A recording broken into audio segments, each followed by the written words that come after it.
ത്തിൽ അടിമുടി UDF ക്യാമ്പിൽ വലിയ ഉണർവാണ് ഈ 10 ആണ്ട് ഭരണത്തിൽ നിന്നും മാറ്റി നിർത്തപ്പെട്ട ശേഷമുള്ള വലിയ വിജയത്തോടെയുള്ള തിരിച്ചുവരവ്. ഇതിൽ ഏറ്റവും പ്രധാനപ്പെട്ട പ്രശ്നം തിരുവനന്തപുരത്ത് ഹോട്ടലുകളിൽ പോലും റൂമുകൾ കിട്ടാൻ ഗസ്റ്റ് ഹൗസുകളിലും PWD റെസ്റ്റ് ഹൗസിലും റൂം കിട്ടാനേ ഇല്ല. അപ്പോൾ അത് പൊതുവേ UDF ഭരണം വരുന്ന സമയത്തുള്ള സാഹചര്യം അങ്ങനെ തന്നെയാണ്. പ്രത്യേകിച്ചും ഇപ്പോൾ മന്ത്രിമാരെല്ലാം അവരുടെ സ്വവസതികളിലേക്ക് മാറേണ്ടതുണ്ട്. അതിനു മുമ്പ് അവരുടെ സ്റ്റാഫും ബാക്കിയെല്ലാം താമസിക്കുന്നത് മിക്കവാറും സർക്കാർ അതിഥി മന്ദിരങ്ങളിലും സർക്കാർ വിശ്രമ മന്ദിരങ്ങളിലും ഒക്കെ ആയിരിക്കും. പക്ഷേ ഏറ്റവും പ്രധാനപ്പെട്ട കാര്യം തിരുവനന്തപുരം മുതൽ കാസർഗോഡ് വരെയുള്ള UDFൻ്റെ ഓഫീസുകൾ, അത് കോൺഗ്രസ് ഓഫീസായാലും ലീഗ് ഓഫീസായാലും, മലപ്പുറത്തൊക്കെ ലീഗ് ഓഫീസിൽ വലിയ തിരക്കാണ്, കോഴിക്കോട് ലീഗ് ഹൗസിൽ തിരക്കാണ്, കോഴിക്കോട് DCC ഓഫീസിൽ തിരക്കാണ്.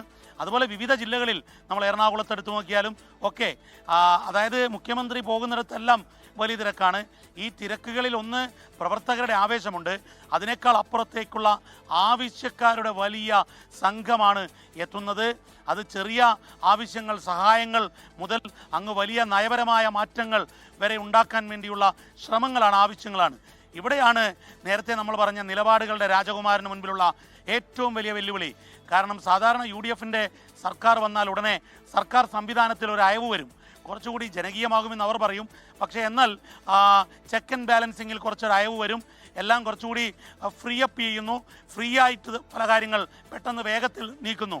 അവിടെയാണ് അഴിമതി വന്നുകൂടാനുള്ള സാധ്യത ഏറെയുള്ളത്. അവിടെ നിലപാടുകളുടെ രാജകുമാരൻ എന്ന് വാഴ്ത്തപ്പെട്ട, എന്നറിയപ്പെട്ട, എന്ന് പൊതുസമൂഹം പറഞ്ഞ ഈ VD സതീശൻ്റെ നിലപാടുകൾ വിജയിക്കണമെങ്കിൽ കർക്കശമായി ഈ അഴിമതിക്കെതിരായ വാളുമായി അദ്ദേഹം കാത്തു നിൽക്കേണ്ടി വരും. രമേശ് ചെന്നിത്തല ആഭ്യന്തരമന്ത്രി അഴിമതിക്കെതിരായ കുരിശുയുദ്ധം പ്രഖ്യാപിച്ചു കഴിഞ്ഞു.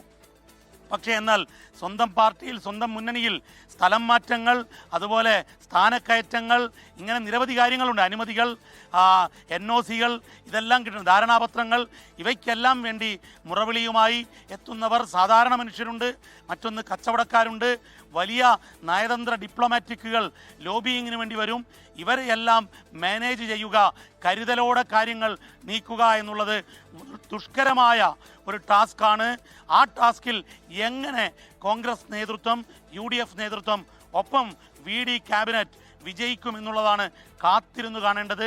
കാരണം ജനങ്ങളുടെ പ്രതീക്ഷ വാനോളമാണ്.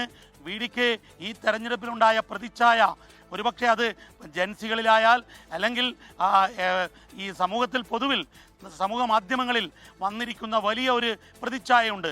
ആ പ്രതിച്ഛായ നിലനിർത്തുക എന്നുള്ളത് തന്നെയാണ് ഏറ്റവും വലിയ വെല്ലുവിളി.